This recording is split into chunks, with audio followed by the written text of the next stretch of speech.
Hello everyone, नमस्कार। हजुरहरू सन्चै हुनुहुन्छ भन्ने आशाका साथमा म पनि सन्चै नै छु। आज म हजुरहरूको माझमा फेरि किन जोडिरहेको छु भने म न्यू ब्लगको साथमा आइरहेको छु गाइस। आज चाहिँ हाम्रो यहाँ पार्टी छ हैन।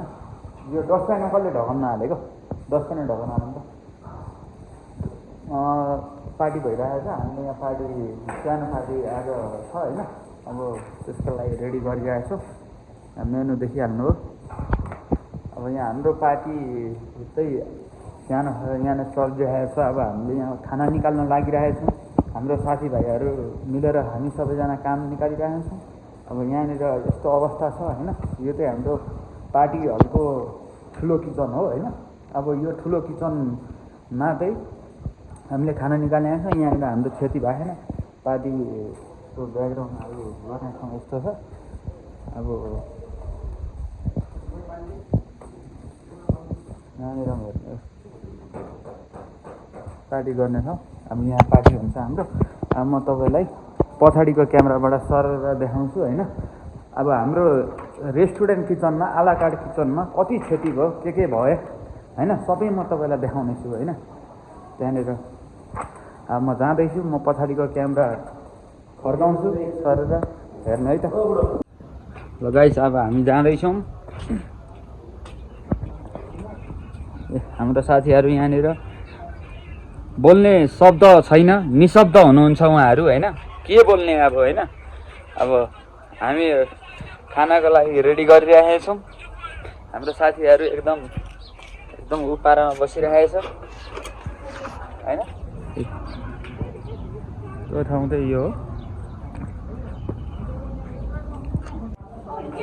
ल गाइस, यो ढुङ्गा यहाँसम्म आएको छ हैन। यहाँ देखिहाल्नु हो। यहाँ हेर्नु है त, हाम्रो यो आलाकार्ट किचनको चाहिँ यस्तो हालत छ पुरै। यो किचनसम्म नै आन्दोलनकारीहरू, राजावादीहरूले हैन ढुङ्गा हाल्नु भएको। यहाँ हेर्नु है त। अब म तपाईँलाई बाहिर पनि गएर देखाउँछु। यो ढुङ्गा भयो, यहाँ आयो, यहाँ हैन। यहाँ हेर्नु है त, यो इँटाको डाम हो। यो इँटाको डाम हो यहाँ। तर यो सिसाहरू त कुनै पनि फुटेको छैन क्या। यो सिसाको डाम हो। हेर्नु है त, यसरी सिसा फुटे। यो माथिको चाहिँ तपाईँको गोलीको निशाना। गोली हानेको। यो गोली किन हानेको रहेछ भनेर बुझ्नको लागि चाहिँ म तपाईँलाई नर्मली कुरामा भाषामा बुझाइदिन्छु हैन। यहाँ हेर्नु त, पहिले म तपाईँलाई यो सिसाको पुरै देखाउँछु अनि त्यसपछि म भन्छु ल यो गोली किन हानेको भनेर। अब हेर्नु है त, यो हाम्रो नुरी, कफी नुरी है। अब यो कफी नुरीको यहाँनिर हेर्नु है, यहाँनिर चर्केर यसरी फुट्यो। यो सब सिसा, यो एउटा सिसा फुट्यो। यो चाहिँ हाम्रो सेकुवा घर चाहिँ यस्तो छ। सेकुवा घरको सिसा, यो पनि सिसा हो, यो पनि सिसा, यो पनि सिसा। यो भित्रको सिसा हो, यो फुटेको छ हैन। ढुङ्गा हानेको कारणले। ढुङ्गाहरू यस्तो छ हेर्नु। कत्रो ढुङ्गा छ यहाँ हेर्नु त।